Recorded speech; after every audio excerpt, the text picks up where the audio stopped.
Hi, and welcome back to Life Groups once again. And today it is our final session here for building the church generation to generation.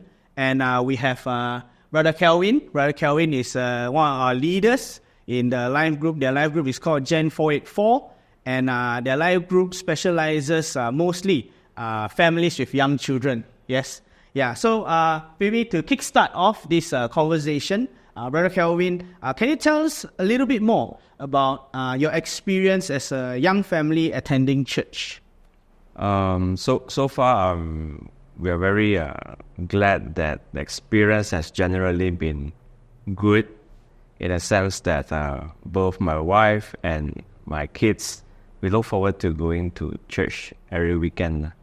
So unless there's someone not feeling well or we have to go outstation overseas, then only we will not make it to church. But other than that, if that does not happen, we will always look forward to going to church together as a family.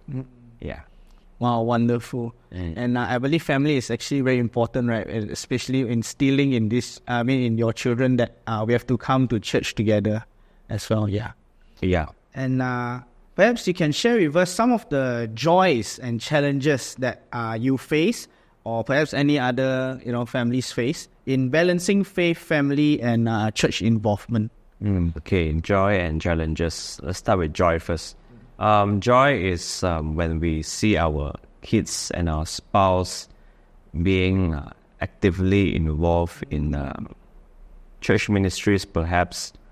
Like for example, my daughter, she is very excited when there was an opportunity to serve in the children's church. So simple things like offering collector or even worship team. So she looks forward to this. So it's very nice and pleasant when our kids have this spirit of wanting to serve at a young age. So whereas for my wife, perhaps the joy is sometimes seeing her being able to be that shoulder to cry on or the prayer partner whenever we go through tough seasons in life. So the spouse or my wife will pray for us, and they'll be the stronger person in times like this. That's the joy.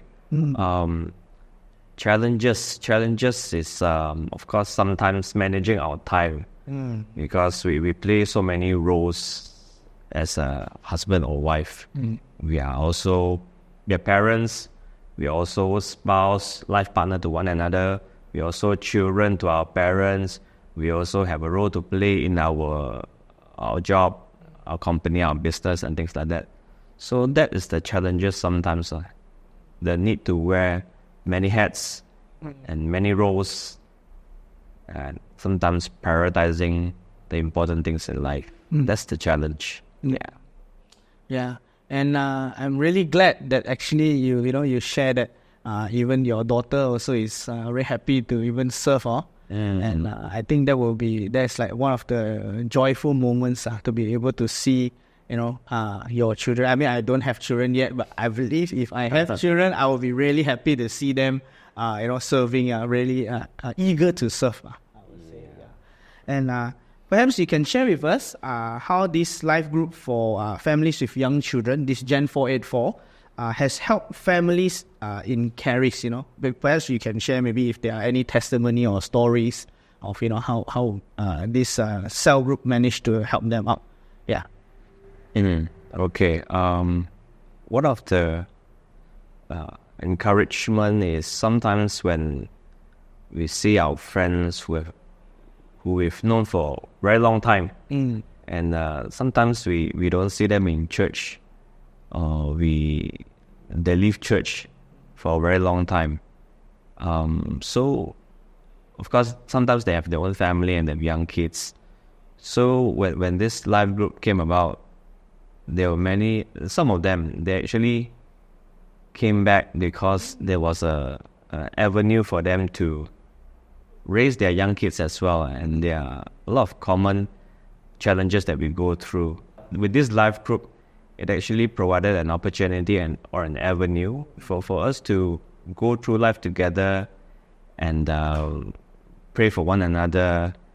And I believe that kids, if they grow up in the environment that is like a church environment, right?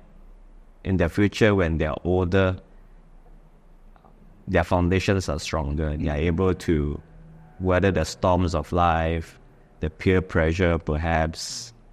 And at the end of the day, it's knowing that through good times and bad times, we'll be there for one another. Lor. Yeah, That's wonderful. And I think it's important that we have, a community that we can, relate to, and because I think based on the previous sessions also, especially the one with the timeless blessing, they were also saying that, it's important that we surround ourselves with people, we are going through the same thing, and then I think it's good that we can encourage one another as well. Yeah. And have you encountered any specific challenge or challenges or barriers to participating in church activities as a family with young children? Yeah, there are some certain activities that we find it challenging, especially those that requires us to be in church, especially after dinner hours, for example, 7-something, 8 o'clock. Because by then, most of our young kids, especially for those families with young kids, they'll be very tired from the day itself. Yeah. So for us to attend all these functions or events or courses, sometimes the kids will be very restless. Yeah. And they're very tired. So yeah, even though we got a baby's room, but baby's room is meant for babies. Not all our kids are babies. Yeah. So they'll be with us in the the training room or in the main sanctuary. And sometimes it's hard to keep them stationary. Yeah, even though we try our best by bringing materials for them to occupy their time. Yeah, but sometimes that's the challenging part, the timing of certain sessions. Yeah, especially when they are tired, right? Yeah. And then I know they'll be moving around. They cannot just stay put. Yes, they are tired. The parents are so tired from the whole day. When both of us are tired, all hell break loose kind of thing. The patience level is lower at that point of time. Yeah, that's yeah. And I think that is really true. And I mean, for myself, I wouldn't think about, my children. I don't have children again, like I said. So I wouldn't have thought people tired, that kind. Yeah. And maybe perhaps a last question. Now I know Gen 484, it may not represent every single family with young children. Of course, we are just sharing based on what we in your cell group. And so maybe a last question for this session. All right. Will be how can young families feel more integrated into the larger church community, like one body of Christ, or rather, how can we as the church support families with young children? Okay. This answer to this last question, I'll actually quote my two fellow LG leaders, Clemens and Chang Wai. So one of them was saying, sometimes, obviously, when we have our kids together with us during the service, like I mentioned earlier, some of them will be restless, they will talk louder than they should. Yeah, the normal response some of us get would be certain fellow churchgoers will just turn behind and stare at the kid. So perhaps a suggestion could be, rather than staring with a stern look, they could give us a smile or give that kid a smile, that kind of thing. So that's one of it. The other thing that Clement suggested was the church can support us families in a way whereby perhaps they could introduce or have more sessions which are directly relevant to how families can operate in this time and age, in this era. For example, if you don't mind me, I'll just read through this input by Clement. He was saying, for example, they could arrange some intergenerational activity, maybe once half yearly, that kind of thing. For example, sessions between, I think, Timeless Blessings and the Young Family group, our group, or perhaps the TBC group with our group, so that at least we can learn from the previous generation on certain things that they did well, and we can incorporate.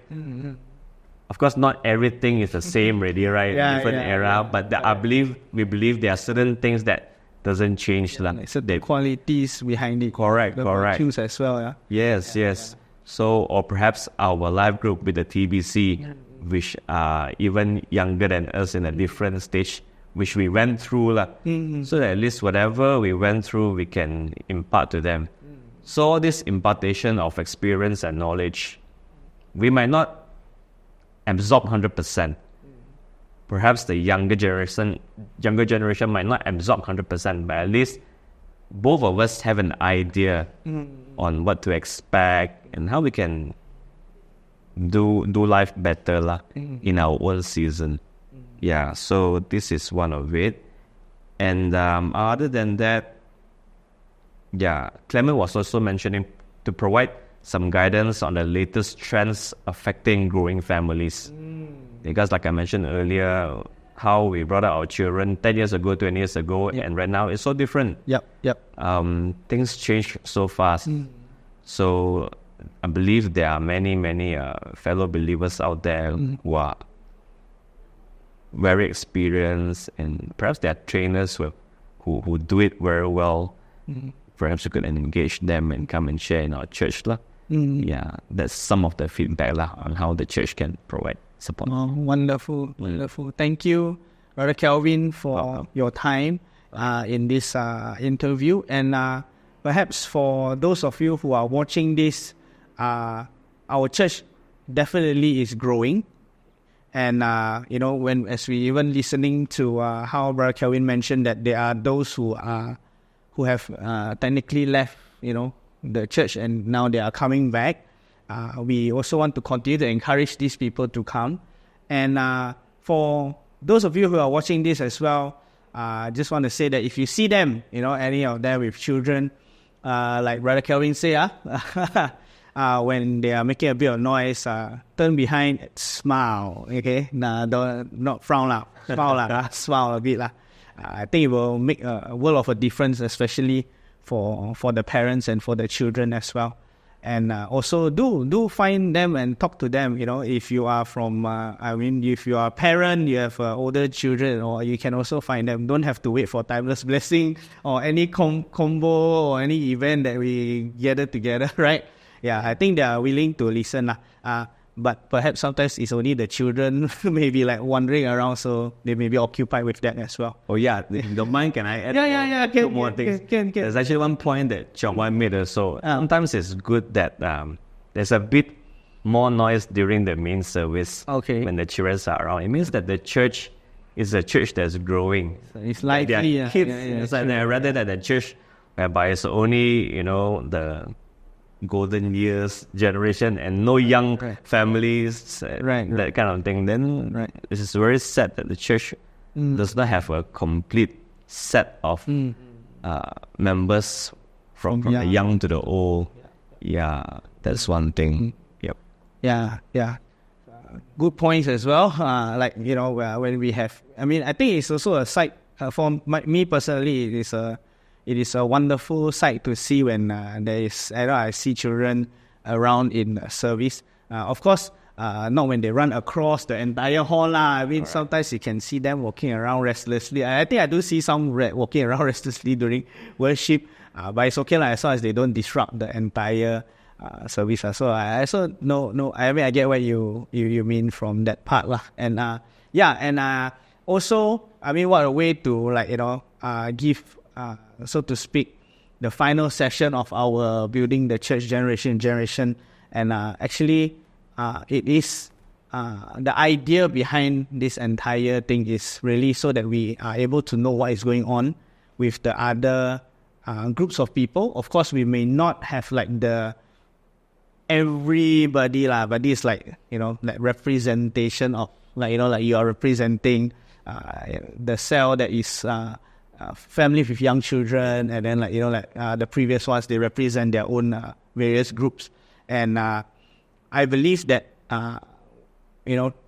through this, that we are able to come together one another, and then we get to, like you say, grow and learn from one another, what like wisdom from the other gens, and also like, knowing what's going on with the, the younger gen as well. And we want to thank you once again, Brother Kelvin, for your time in this sharing. And we want to say that it is our last session, but don't be sad. We will have other sessions. May not be this one. It will be a different thing. But I want to say thank you, all of you, for staying through with all the entire sessions. And I pray that you are all blessed. Thank you. Hey, thank you so much for joining us in this session, and I believe you are blessed thoroughly. Do remember to bless your leaders and also your hosts. And remember, together we are building the church generation to generation. God bless.